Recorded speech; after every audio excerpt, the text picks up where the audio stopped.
Well, in just a few hours, the emotional civil trial about a police detective who shot and killed an Iraq War veteran in Albuquerque is about to get even more intense. This is because the detective, Brett Lamprias-Tremba, is expected to take the stand anytime today.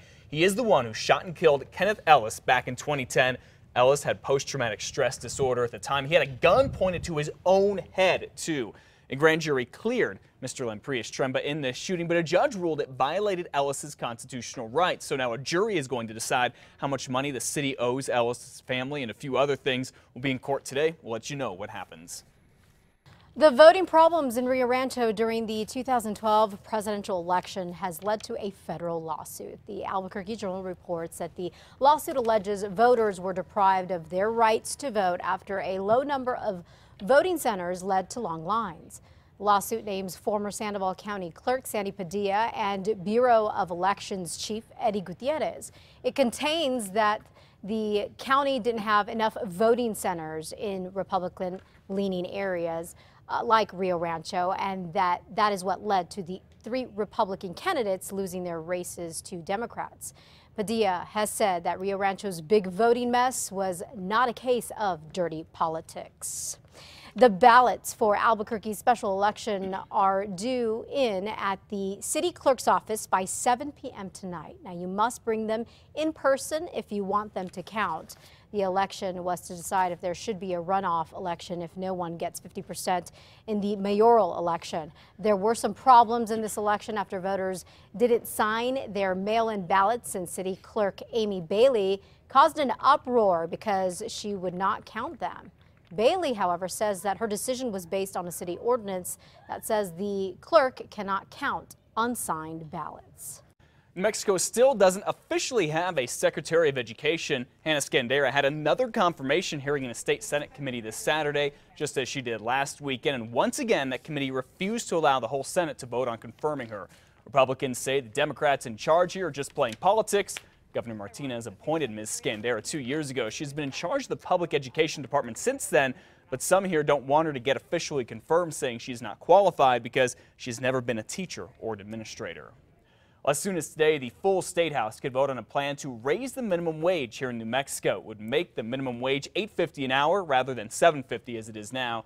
The Senate's already passed a similar plan. It would not apply to businesses with fewer than 11 workers, but the House wants that to be just 3 workers. We'll let you know what happens.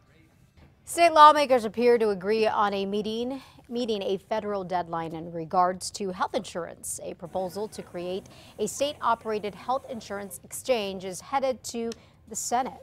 The exchange will be an online shopping center for uninsured people and small businesses to buy health coverage from private insurance companies.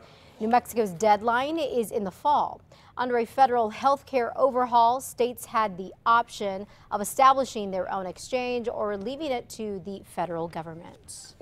Some lawmakers want to pull the plug on for-profit out-of-state charter schools. Yeah, these schools are quite popular, too. More than 450 kids already go to one, and more than 1,000 are on a waiting list. Mimi Stewart, a Democrat, is leading the fight against these out-of-state schools and says it's not about being against all online charter schools. To keep public money and public control of our public schools in New Mexico. All right, this is particularly a hot-button issue right now, partly because State Education Secretary-designate Hannah Scandera recently approved another online charter school which will contract with an out-of-state and for-profit company. Well, there is just 1 week left in this year's legislative session at the Roundhouse, and there's still an awful lot of work to be done there. First and foremost is the budget. It's the one thing legislators have to pass.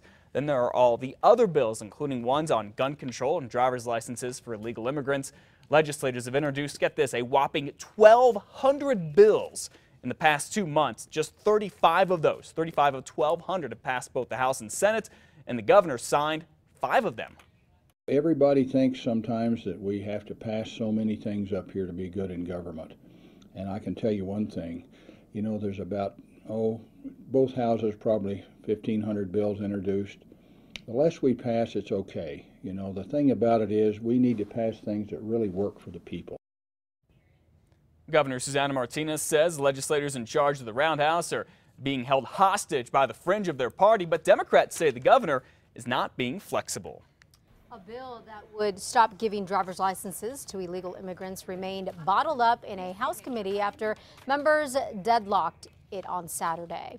The bill would allow citizens and legal immigrants to get licenses, as well as allow certain young people who were brought to the United States illegally as children, but who deportation is being deferred. Governor Susana Martinez supports the bill and said that, quote, unfortunately, the legislature proved that all their talk about wanting compromise on repealing the driver's license law was empty rhetoric, end quote. Officials say nearly 100 schools are coming to Albuquerque for the 2013 high school basketball tournament, which means lots of business in the city for the next couple of days.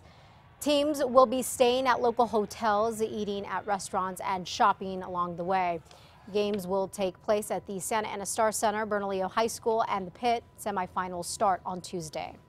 The State Corrections Department wants to move 2 probation and parole offices in Albuquerque into one building. The department is spending $32,000 a month to rent this building in Nob Hill and another $33,000 for a place near downtown.